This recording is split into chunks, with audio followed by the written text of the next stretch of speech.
tinatayang 214,000 milyon halaga ng cocaine ang narecover ng mga otoridad sa magkahiwalay na operasyon sa baybayin ng Puerto Princesa City, Palawan.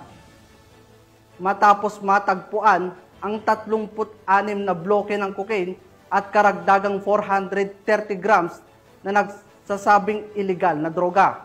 Nakatutok dyan si Patrolwoman Christine Lorenzo.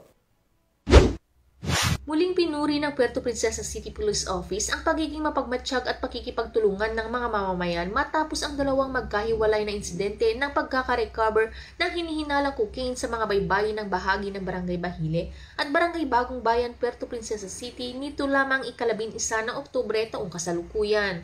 Batay sa ulat, bandang alas 10 pasado ng umaga hanggang 1:00 pasado ng hapon na recover ng mga tauhan ng Philippine Navy na nakatalaga sa Naval Detachment Oyster Bay, Barangay Bahile ng 36 na bloke ng hinihinalang cocaine na nakabalot sa asul at puting sako na tinatayang may bigat na 36 kilos at may halagang 214,416,800 pesos sa pamilihan.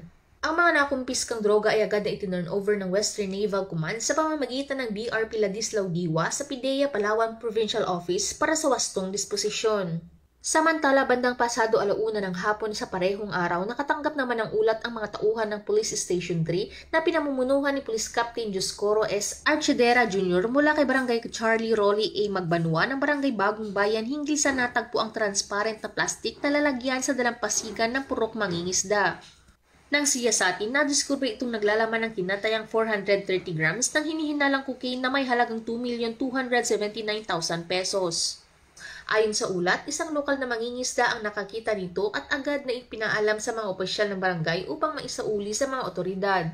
Patuloy na iniimbestigahan ng mga otoridad ang pinagmulan ng mga naturang droga na pinaniniwalaang may kaugnay sa operasyon ng mga international drug syndicates na gumagamit ng maritime routes na dumaraan sa katubigan ng Palawan. Sa mga nakalipas na linggo, ilang pakete rin ng hinihinalang cocaine at kush ang natagpuan sa iba't ibang bahagi ng baybayin ng lungsod at lalawigan. Pinuri ni Police Colonel Christine M. Tabdi, Acting City Director ng PPCPO, ang patuloy na kooperasyon ng mga mangingisda at mga residente sa mga coastal barangay na nagsisilbing mata at tainga ng batas. Anya, ang maagap na ulat at tamang aksyon ng mga mamamayan ay malaking tulong upang mapigilan ang pagkalat ng iligal na droga sa mga komunidad.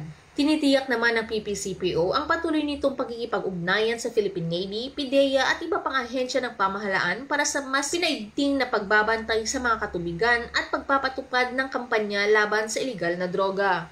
Mula dito sa Home of the Police Eco Warriors, Calapan City, Oriental, Mindoro, ako ang inyong PNN Correspondent, Patrolwoman Christine Lorenzo, alagad ng batas, tagataguyod ng Balitang Pulis.